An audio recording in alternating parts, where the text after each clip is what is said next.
ሰበር መረጃ ለተፈጸመው ድርጊት ጥንካሬ የተሞላበት የአጸፋ እርምጃ እንወስዳለን፣ ይህንንም እንደምንፈጽመው ምንም ጥርጥር የለውም ሲሉ ኃላፊነትን በድንገት የተረከቡት አዲሱ የቴህራን ከፍተኛ መሪ እጅግ አስፈሪ መልእክት አስተላልፈዋል። ይህ በእንዲህ እንዳለ ግን በሀያላኑ መካከል ሌላ ማንም ያልጠበቀው ሚስጥራዊ የጀርባ ድርድር መጀመሩ ተሰምቷል። አሜሪካ ስህተት ሰርተናል፣ ተሳስተናል አሉኝ ስትል፣ ሌላኛው ወገን ደግሞ ድርድር አልጠየቅንም በማለት ውዝግብ ውስጥ ገብቷል። ለመሆኑ ከጀርባ ምን እየተካሄደ ነው? በዝርዝር መረጃው ወደ እናንተ ይደርሳል። ሰላም ጤና ይስጥልን። ቪዲዮን ላይክ እናም የዩቲዩብ ቻናሌ ሰብስክራይብ በማድረግ አብራችሁን ቆዩ። ወደ ዝርዝር መረጃዎቹ አልፋለሁ።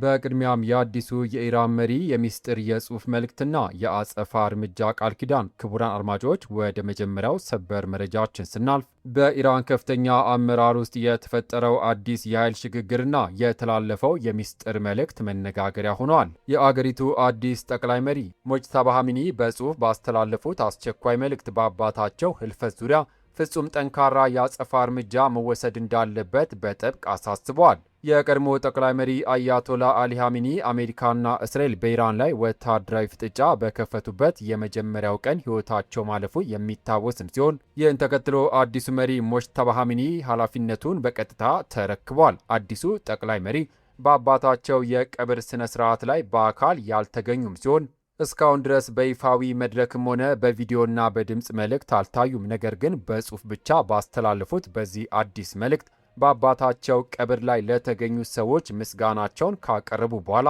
ለተፈጸመው ድርጊት ጠንካራ ምላሽ ለመስጠት ቃል እንገባለን፣ በከፈቷቸው 2 ግጭቶች ለደረሰው ጉዳትም ተመጣጣኝ የአጸፋ እርምጃ ይኖረዋል ብለዋል።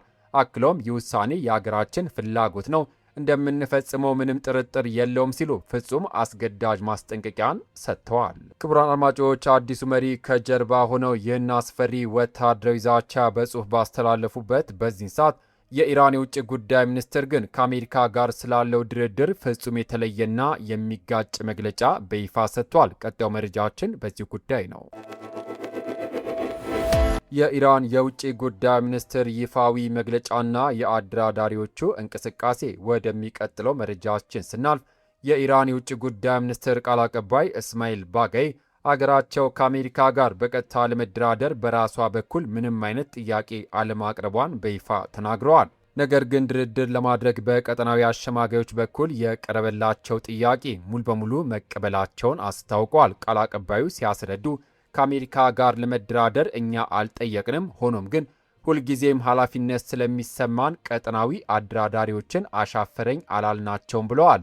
አሸማጋዮቹ ወደ ቴህራን አቅንተው በወቅታዊ ጉዳዮች ላይ ውይይት እንደሚያደርጉም አረጋግጧል። ቃል አቀባዩ አክሎም በመካከላቸው የመግቢያ ሰነድ ከተፈረመ ሳምንታት ብቻ ቢቆጠሩም አሜሪካ ግን በአጭር ጊዜ ውስጥ ብዙ የስምምነት ክፍሎች መጣሷን በይፋ ከሷታል።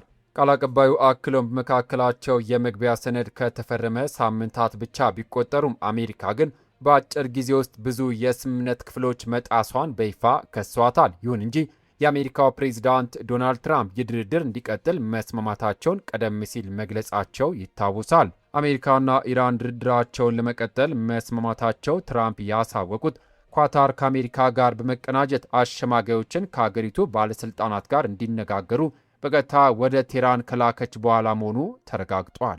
ክቡራን አድማጮች ኢራን በይፋዊ መድረክ ድርድር አልጠየቅንም ብትልም ታዋቂው ኤቢሲ ኒውስ ግን ከአሜሪካ ከፍተኛ ባለሥልጣናት ያገኘውን የኢራን አመራር የተሰባበረ ሲል የጠራበትን ፍጹም ሚስጥራዊ የጀርባ እውነታ ይፋ አድርጓል። ቀጣዩ መረጃችን በዚህ ጉዳይ ነው።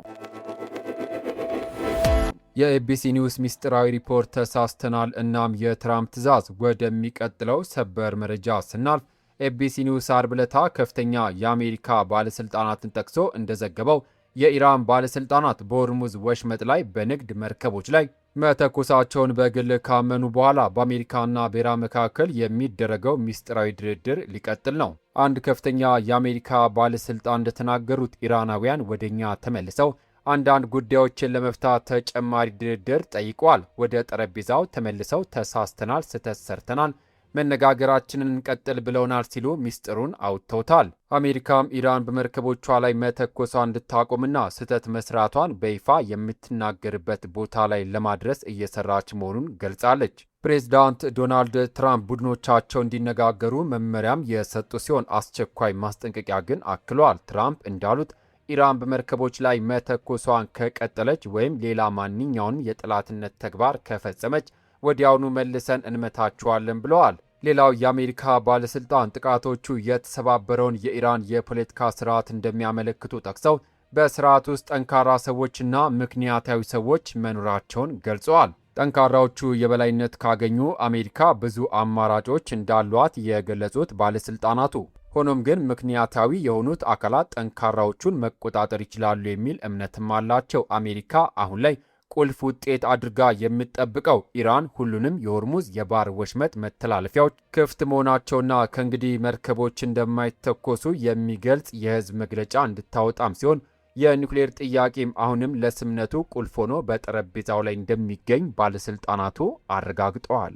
መረጃው ጠቃሚ ሆኖ ካገኛችሁት ቪዲዮን ላይክ በማድረግ ሌሎችም እንዲደርስ ሼር ማድረጋችሁን አትርሱ። አዳዲስና ሰበር መረጃዎች በፍጥነት እንዲደርሷችሁ ደግሞ የዩቲዩብ ቻናላችንን ሰብስክራይብ ማድረግ የደውል ምልክቷን መጫን ቤተሰብ ይሁኑ። ከሰዓታት በኋላ ከሀገር ውስጥና ከውጭ በሚሰሙ ሰበር አዳዲስ መረጃ እስከምንገናኝ ሰላም ለሀገራችን፣ ሰላም ለመላው ዓለም ይሁን። በያለንበት የዓለም ዳርቻ ቸር እንቆይ።